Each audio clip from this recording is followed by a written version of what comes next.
Hello students and welcome back to your own channel Singh creations education. I hope आप सभी को हमारी ये chapter wise all important diagrams की series for your NEET examination काफ़ी पसंद आ रही है। अगर आप लोगों की इस वीडियो से 1% भी हेल्प होती है तो प्लीज़ इस वीडियो को लाइक ज़रूर करें, अपने फ्रेंड्स के साथ शेयर ज़रूर करें जो नीट एस्पिरेंट्स हैं उनके साथ, बिकॉज आप सभी का मेरी वीडियोस पर जो भी रिस्पॉन्स होता है वो मुझे मोटिवेट करता है आगे और वीडियोस क्रिएट करने के लिए, आप लोगों के लिए ऐसा और कंटेंट लाने के लिए। तो प्लीज़ इस वीडियो को लाइक और शेयर ज़रूर करें। चैनल पर पहली बार इस वीडियो को देख रहे हैं तो प्लीज़ चैनल को सब्सक्राइब ज़रूर कर लीजिए। बच्चों, ये हमारा थर्ड वीडियो होने वाला है। इससे पहले ऑलरेडी 2 चैप्टर्स के इम्पॉर्टेंट डायग्राम्स मैं आपके साथ डिस्कस कर चुकी हूँ। डिस्क्रिप्शन बॉक्स में दोनों ही वीडियोज़ का लिंक आपको मिल जाएगा, वहाँ से जाके आप ज़रूर उन वीडियोज़ को देखें। और चलिए इस वीडियो को शुरू करते हैं। आज का हमारा टॉपिक है मॉर्फोलॉजी ऑफ फ्लावरिंग प्लांट्स। ठीक है, हमारे 2 चैप्टर हैं इम्पॉर्टेंट जो कि हैं मॉर्फोलॉजी और एनाटॉमी, लेकिन आज हम करेंगे मॉर्फोलॉजी के बारे में जिसके अंदर जितने भी इम्पॉर्टेंट डायग्राम्स हैं सभी एनसीईआरटी बेस्ड हैं और सभी का complete explanation line by line मैं आप लोगों को यहाँ पर देने वाली हूँ। तो प्लीज़ हमारे साथ इस वीडियो में बने रहें। अगर आप हमें हमारे इंस्टाग्राम टेलीग्राम पर फॉलो नहीं करते हैं तो प्लीज़ फॉलो ज़रूर करिए, बिकॉज वहाँ पर भी आपको आपके रेलेवेंट जो कंटेंट है वो प्रोवाइड किया जा रहा है जो आपके लिए काफ़ी ज़्यादा हेल्पफुल है।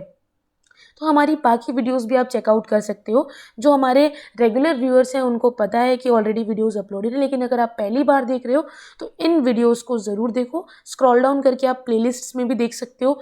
हर एक chapter NCERT line by line explain किया हुआ है। ठीक है, हम शुरुआत करते हैं।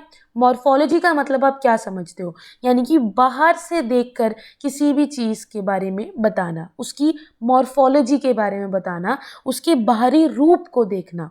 ठीक है, उसे कहते हैं मॉर्फोलॉजी। इसका बिल्कुल उल्टा, इसका बिल्कुल अपोजिट होता है एनाटॉमी, यानी कि अंदर की चीज़ों को पहचानना। तो सबसे पहले हम आएंगे an angiospermic plant. Angiospermic plant के अंदर अगर आप उसकी मॉर्फोलॉजी देखो तो आपको उसके अंदर क्या क्या नज़र आता है उसके बारे में बात करेंगे। बच्चों, एक भी डायग्राम ऐसा नहीं है जो एनसीईआरटी में से ना हो, तो ऐसा नहीं हो सकता कि आपके लिए इंपॉर्टेंट ना हो। ठीक है, एक एक चीज़ आपके लिए इंपॉर्टेंट है। एग्जामिनेशन के अंदर डायग्राम बेस्ड क्वेश्चन भी आते हैं, कई बार डायग्राम से क्वेश्चन बनकर आ जाते हैं, कई बार डायग्राम ही आपका क्वेश्चन बन जाता है। तो इसलिए मैं आपके लिए ये सीरीज़ लेकर आई हूँ जिसके अंदर कंप्लीट डायग्राम भी है और उसका एक्सप्लेनेशन भी है। ठीक है, तो अगर मैं बात करूँ एंजियोस्पर्मिक प्लांट की, the sporophylls are organized into flowers. जो आपके स्पोरोफिल्स हैं ये किस तरीके से ऑर्गेनाइज्ड हैं? फ्लावर्स के रूप में। ठीक है, फ्लावर बन चुके हैं जिसे हम कहते हैं फ्लावरिंग प्लांट। ठीक है, क्योंकि एंजियोस्पर्म में फ्लावर बनते हैं, स्पोरोफिल कन्वर्ट होता है एक तरीके से फ्लावर्स में, तो उसको हम कहेंगे फ्लावरिंग प्लांट।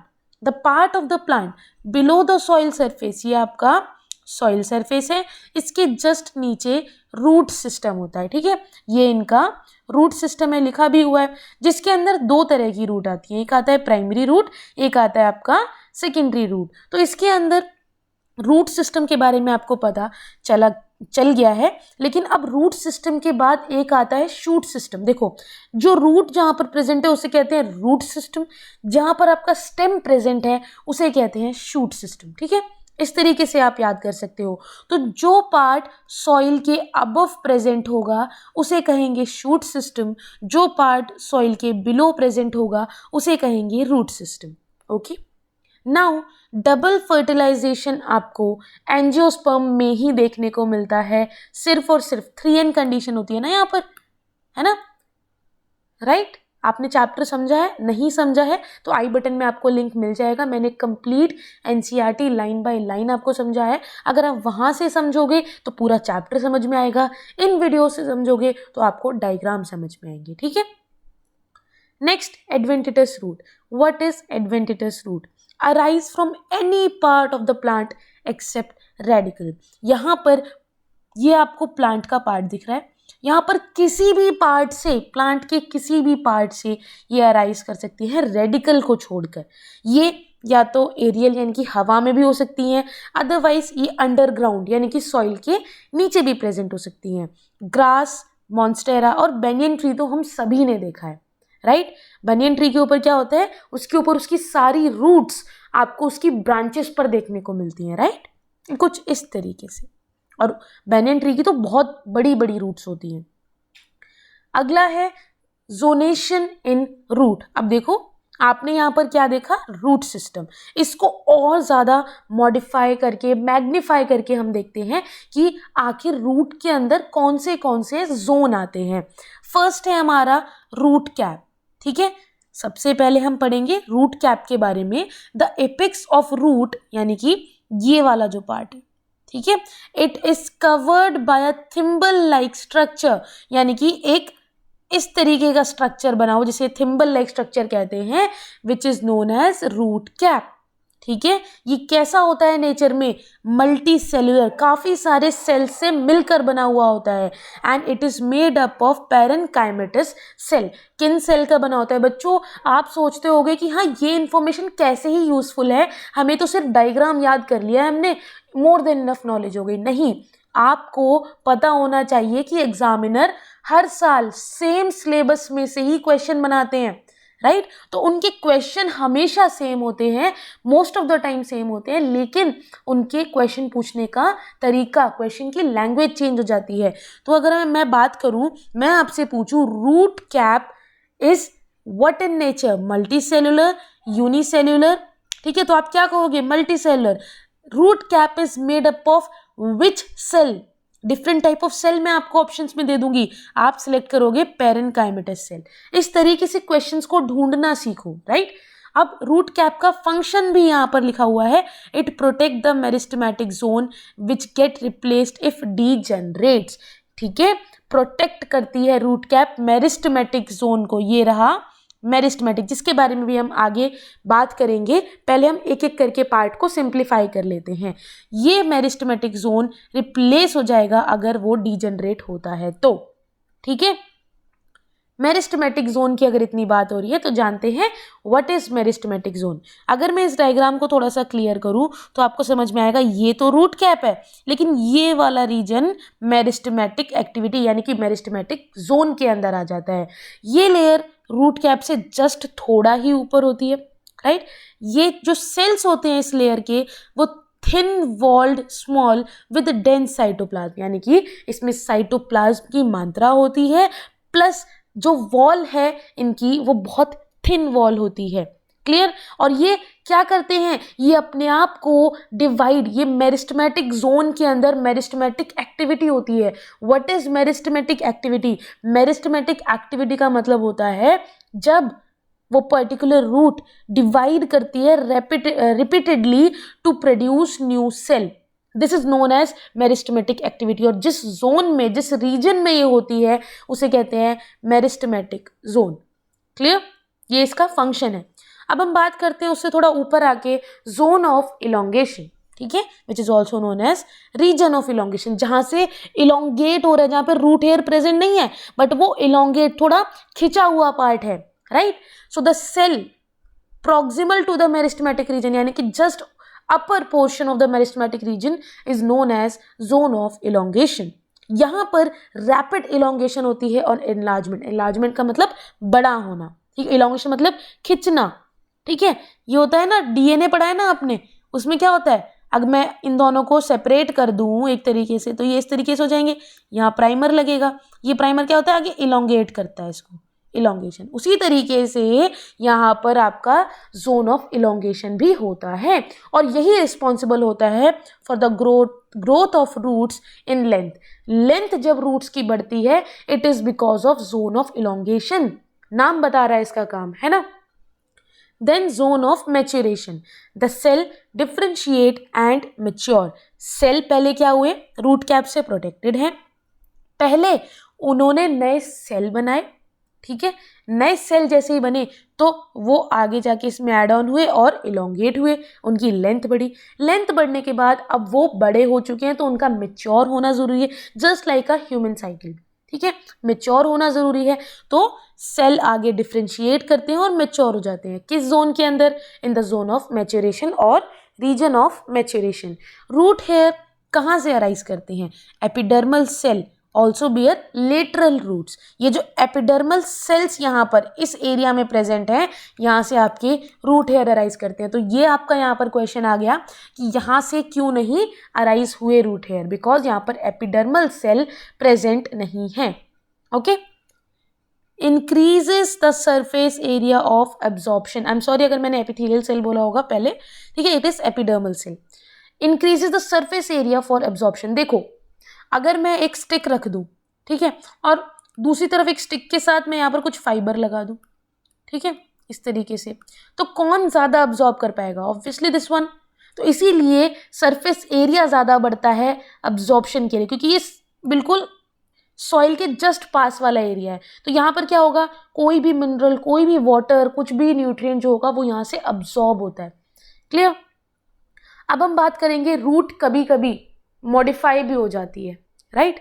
कभी कभी रूट मॉडिफिकेशन भी होती है। उससे क्या बनता है? एक तो आपने ये रूट देखी, दिस इज रूट टिप, ठीक है, क्लियर? लेकिन कभी कभार वही रूट आगे जाके अपना रूप बदल लेती है, मॉडिफाई हो जाती है, ठीक है। तो ये जितने भी आपको यहाँ पर 3 एग्जाम्पल दिख रहे हैं ना, these all are the modified root.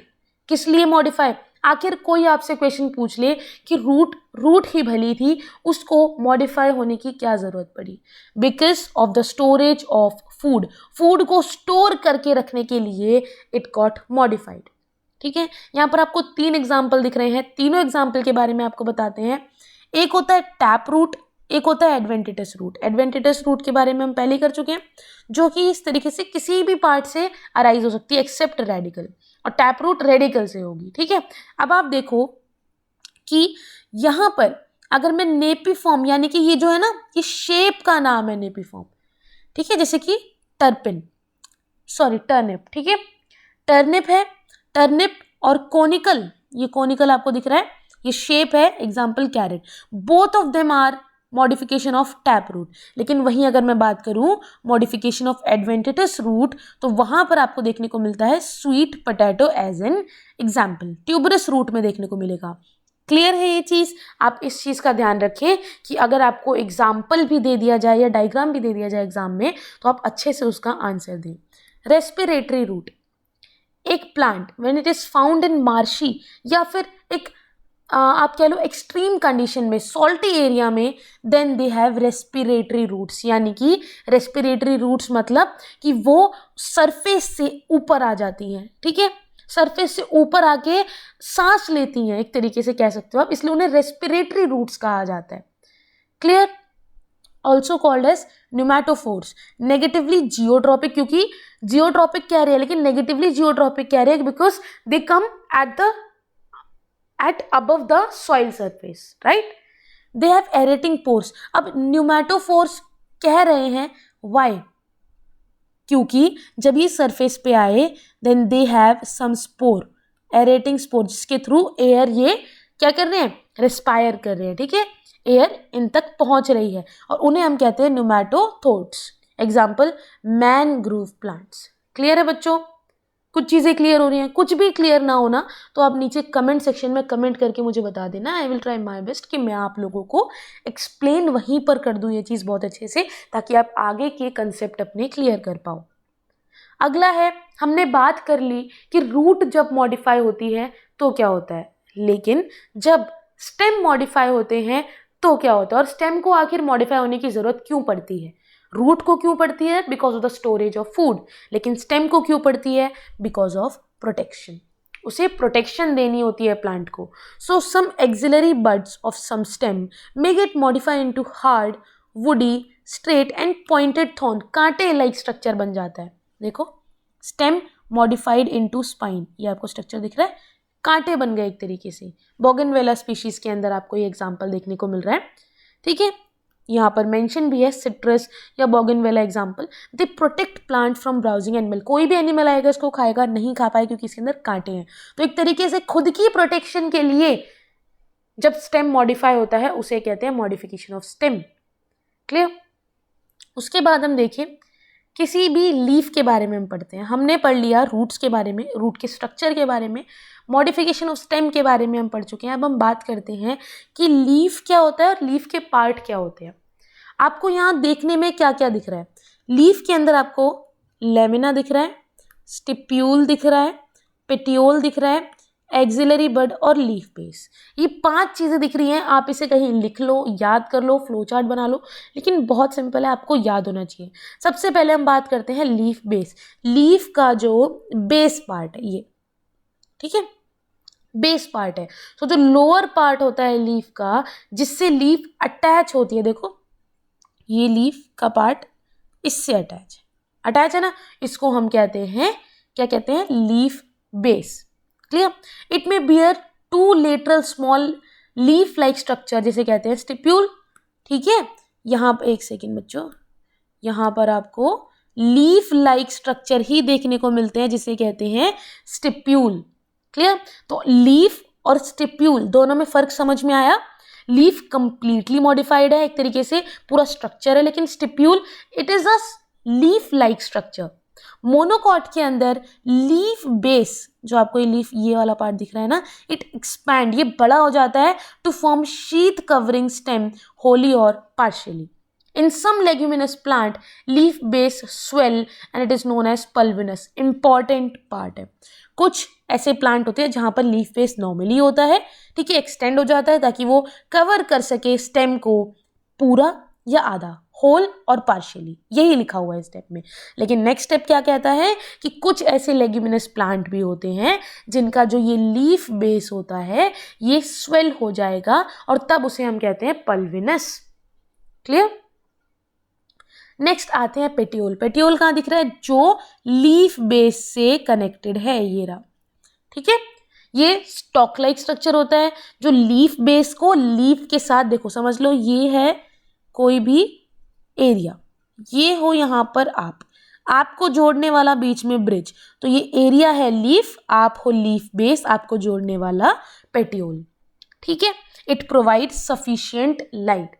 ये क्या होता है? ये स्टेम के लेवल से थोड़ा अबव पार्ट में होती है ताकि लाइट इजीली मिल जाए उस लीफ को। Clear? It allow the leaf blade to flutter in wind to produce cooling effect by bringing fresh air. अगर वो इस स्टेम से अटैच रहेगी लीफ, तो क्या वो फ्रीली मूव कर पाएगी? एक तरीके से नहीं, वो इससे अटैच रह जाएगी और उसके पास इतना सरफेस एरिया ही नहीं होगा कि वो हिल डुल सके। इसीलिए जब पेटियोल होता है तो क्या होता है, जब एयर पास होती है लीफ के थ्रू, एक तरीके से एयर टकराती है लीफ से, तो लीफ के पास इतना एरिया होता है कि वो हवा के झोंके के साथ खुद को मूव कर सके। ठीक है, लीफ लैमिना और लीफ ब्लेड, जहां बात आई थी लीफ ब्लेड की, तो हम बात करते हैं कि आखिर ये होता क्या है। This is the leaf blade, जो आपको ब्लेड की तरह दिख रहे हैं ना लीफ में, दीज आर लीफ ब्लेड। ये एक्सटेंडेड पार्ट होता है लीफ का, which is supported by veins and veinlets. ये दिख रहे हैं, वेन्स एंड विनलेट्स। क्लियर? ये सब इसकी वेन्स है। The prominent vein is known as midrib, ये आपकी मिडरिब है। ठीक है, द वेन्स प्रोवाइड, क्या सबका क्या फंक्शन होता है ये जानना इंपॉर्टेंट है। पहला रिजिडिटी देते हैं, दूसरा स्ट्रेंथ देते हैं और हेल्प करते हैं इन transport of water, mineral and food. ठीक है, इसी के थ्रू लीफ में क्या जाता है? Water, mineral and food. अगला है रेटिकुलेट, टाइप ऑफ एक तरीके से आप कह सकते हो लीफ। क्लियर? जो रेटिकुलेट वेनेशन है, पैरेलल वेनेशन है। रेटिकुलेट वेनेशन के अंदर क्या होता है, जो वेन होती है ना, वो एक नेटवर्क बना लेती है। ये देखो, यहाँ से भी अगर आप देखो तो सब में एक तरीके से ऐसे ऐसे नेटवर्क बना हुआ है ना, ये होता है नेटवर्क, रेटिकुलेट। एग्जाम्पल आपका पीपल, हिबिस्कस, लफा, और जनरली ये डाइकॉट में देखने को मिलता है। लेकिन अगर मैं बात करूँ पैरेलल, तो इस तरीके से लाइन पैरेलल होती हैं, कोई भी यहाँ पर नेटवर्क, गुच्छा नहीं बना होता। ठीक है, ये आपको देखने को मिलती है मोनोकॉट्स में, एंड एग्जाम्पल है इसका बनाना। Next is पाइनेटली। अब देखो, मैंने आपको बताया लीफ के पार्ट्स के बारे में, देन मैंने आपको बताया कि लीफ के टाइप्स। अब होते हैं पाइनेटली कंपाउंड लीफ और पाल्मेटली कंपाउंड लीफ। ठीक है, तो अगर मैं बात करूं पाइनेटली, उसका मतलब क्या होता है? कंपाउंड लीफ है, ये तो बिल्कुल क्लियर है। ठीक है, लेकिन पाइनेटली और पामेटली, ये तो वर्ड क्या है? इसका मतलब है, डायग्राम से समझना, जो मिडरिब होता है ना, it form a common axis, जिसका मतलब है rachis, and the leaflet are attached laterally to the rachis, यानी कि जो मिडरिब है वो क्या बना लेगा, रैकिस बना लेगा। और जो लीफलेट याद है आपको, यहाँ पर आपने देखे थे लीफ के ये वाले पार्ट, एक सेकेंड, यहाँ पर ये सारे जो हैं ये अटैच्ड हो जाते हैं, ठीक है, आई बात समझ में। उसके आगे क्या लिखा हुआ है, एग्जाम्पल देखो इसका,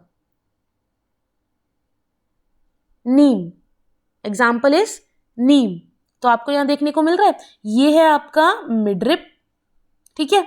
मिडरिब के बाद इसको हम क्या कहते हैं, रैकिस। जब ये एक कॉमन एक्सिस बन जाए ना बाकी चीजों के लिए, तो इसको हमने कह दिया रैकिस। और जो लीफलेट हैं ये, these are attached laterally to the rachis, ये इससे अटैच रहते हैं। नीम का एग्जाम्पल। पामेटली लीफ की बात करूं तो लीफलेट जो है these are attach to a common point, tip of petiole. ये लिया, पेटियोल याद है आप लोगों को, ये रहा पेटियोल, तो समझ लो ये पेटियोल है, इसकी ये टिप है, यहां से सारी लीफ होंगी, ठीक है। ये देखो इसका एक कॉमन पॉइंट है, ठीक है, इन सब से लीफलेट इस तरीके से अटैच है एक कॉमन पॉइंट से। यही मेन डिफरेंस है पाइनेटली और पामेटली में। एग्जाम्पल सिल्क कॉटन, याद रखोगे, ठीक है। उसके बाद different type of phyllotaxy. Phyllotaxy अलग अलग टाइप की होती है। व्हाट इज फाइलोटेक्सी, डिफरेंसेस समझ लो, लेकिन पहले समझो फाइलोटेक्सी होती क्या है। ये फाइलोटेक्सी एक ऐसा पैटर्न होता है जिसमें लीव्स अरेंज्ड होती हैं स्टेम पे या फिर ब्रांच पे। ये ब्रांच है, ठीक है, सॉरी ये स्टेम है और ये इसकी ब्रांच है, ठीक है। तो या तो लीफ ब्रांचेस पे अटैच होती हैं या फिर स्टेम पे अटैच होती हैं, अपना अपना उनका अलग पैटर्न होता है। और ऐसा क्यों होता है, ताकि उनको प्रॉपर सनलाइट मिल सके। सबसे पहला टाइप है फाइलोटेक्सी का ऑल्टरनेट, ठीक है, इस तरीके से आप इसमें देख रहे हो एक भी लीफ एक ही जगह से नहीं है। अगर ये आपका स्टेम वाला पार्ट है तो इसकी एक की ब्रांच इधर से, दूसरे की इधर से, फिर यहाँ तो ये वाला ऑल्टरनेट, ये यहाँ तो ये ऑल्टरनेट। क्या आपको ऑल्टरनेट पार्ट दिख रहा है। तो एक सिंगल लीफ प्रेजेंट होती है at each node in an alternate fashion. आपको पता है ना, ये आपका होता है नोड और इसके बीच का जो पार्ट होता है उसे कहते हैं इंटरनोड। तो यहाँ पर एक लीफ होगी, यहाँ पर एक लीफ होगी, यहाँ पर एक लीफ होगी और यहाँ पर एक लीफ होगी, इसे कहते हैं ऑल्टरनेट। जैसे कि चाइना रोज में देखने को मिलता है, मस्टर्ड में देखने को मिलता है, सनफ्लावर में देखने को मिलता है। तो ये जो डायग्राम है ना, ये चाइना रोज का है। तो आप इसमें देख सकते हो कि कैसे ऑल्टरनेट फाइलोटेक्सी देखने को मिलती है। उसके बाद है अपोजिट। अपोजिट सिंपल याद रखो कि लीव्स का पूरा पेयर एक दूसरे से अपोजिट होगा, ठीक है। अराइज सेम नोट से होंगे लेकिन opposite, clear. Opposite side, opposite to each other. Example guava, calotropis, tulsi, ठीक है। ये गुआवा का आपको देखने को मिल रहा है, गुआवा के तो आपने पत्ते देखे भी होंगे, है ना।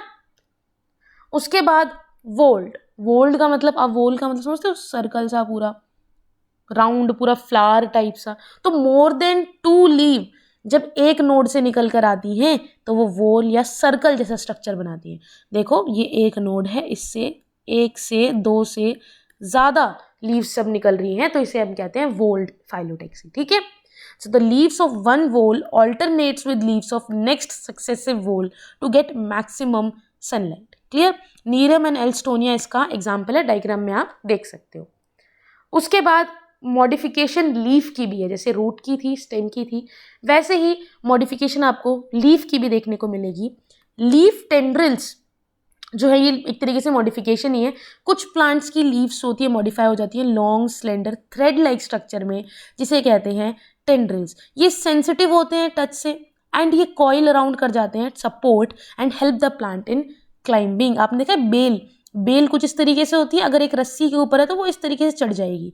और ऐसा क्यों कर पाती है, because of these tendrils. Tendrils क्या है, these are nothing but leaf, modified leaf, जिसका फंक्शन होता है कि भाई वो सपोर्ट करे किसी भी प्लांट को क्लाइंब करने में, ठीक है, इसीलिए टच में सेंसिटिव है। अगला स्पाइन, ये देख रहे हो छोटे छोटे से, ये क्या है, ये लीफ जो है आपको मॉडिफाई होने को मॉडिफाई दिख रही है आपको, जो कि स्पाइन में कन्वर्ट हो गई है। कुछ ऐसे प्लांट्स होते हैं in which the leaves modify into small sharp pointed structure, जिसे स्पाइन कहते हैं। यहाँ पर क्या था, थ्रेड लाइक स्ट्रक्चर में मॉडिफाई हो रहे थे, और यहाँ पर शार्प पॉइंटेड स्ट्रक्चर में हो रहे हैं, जिसे स्पाइन कहते हैं। इसकी वजह से क्या होता है, ऐसा क्यों होता है, यहाँ पर क्यों हो रहा था, ताकि क्लाइंब कर सके, सपोर्ट मिल सके, और यहाँ पर स्पाइन के रूप में क्यों कन्वर्ट हो गए, to reduce water loss by transpiration. And जब ऐसा होगा कि भाई ट्रांसपीरेशन के थ्रू वाटर लॉस कम हो जाएगा, then it will protect plant browsing the animal, यानी कि प्रोटेक्ट करेगा प्लांट को जो एनिमल आसपास घूमते हैं उनसे। एग्जाम्पल, कैक्टस ऐसा ही करता है।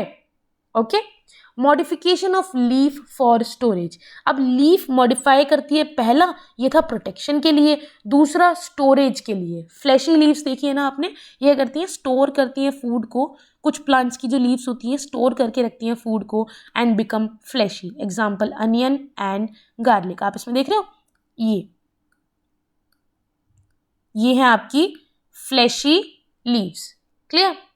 अब हम बात करते हैं लास्ट, इन्फ्लोरेसेंस। ये ना काफ़ी इंपॉर्टेंट डायग्राम्स हैं, ये पूरा चैप्टर ही डायग्राम्स के ऊपर है। तो इस डायग्राम के अंदर अगर मैं इस चैप्टर की बात करूँ तो काफ़ी ऐसे डायग्राम्स आ जाते हैं जिसके ऊपर ऑलमोस्ट 1 आवर की वीडियो बन सकती है, but that which be too much. तो उसकी वजह से क्या होगा, इस वीडियो को हम 2 पार्ट्स में डिवाइड कर देंगे। इस वीडियो के अंदर हम सिर्फ इन्फ्लोरेसेंस तक कवर करेंगे, और आगे जो नेक्स्ट वीडियो आएगी उसके अंदर इन्फ्लोरेसेंस के बाद का जो पार्ट है, जो इंपॉर्टेंट डायग्राम्स है, उसे हम कंटिन्यू करेंगे। ठीक है, तो हमारा फर्स्ट इन्फ्लोरेसेंस है रेसमोस इन्फ्लोरेसेंस। इसके अंदर क्या होता है, the shoot axis continue to grow indefinitely. इसका मतलब क्या हुआ कि भाई हमारा जो शूट एक्सिस है, ये वाला जो पार्ट है, यह करता है इनडेफिनेटली ग्रो करता रहता है।